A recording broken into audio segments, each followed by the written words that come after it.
I was very much an introverted kid at the time, especially. I was just an introverted, quiet artist kid. And it gave me a space where I realized, there was a collaborative place for me to interact with and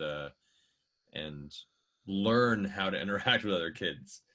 And to me, so much, especially those formative years of a teenager, the social dynamic can be very weird. Kids can be cruel. And it's very easy to feel alienated in a space where everyone internally is dealing with insecurities and figuring out who they are and who they're going to become as a person, but is not rarely feeling open enough to externalize that thought process. So everyone feels kind of isolated in these little satellites in a very sometimes tumultuous social space.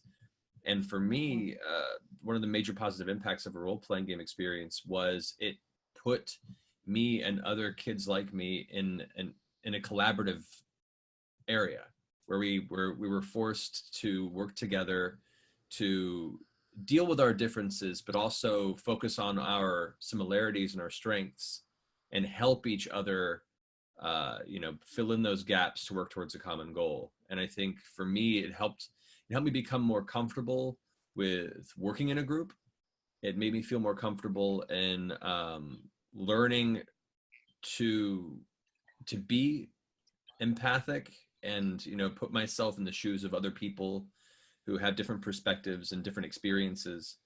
It definitely helped me in learning that it's okay to disagree, and disagreements aren't a bad thing. It just means you have to continue to communicate your perspectives until you come to an understanding. And not everything ends with an agreement, and that's okay too. Sometimes you just have to understand you have different perspectives and then walk away and move forward from there. And so for me, a lot of those social dynamics that I had a hard time understanding growing up, honestly, I learned almost, better than any other position from a role-playing game experience.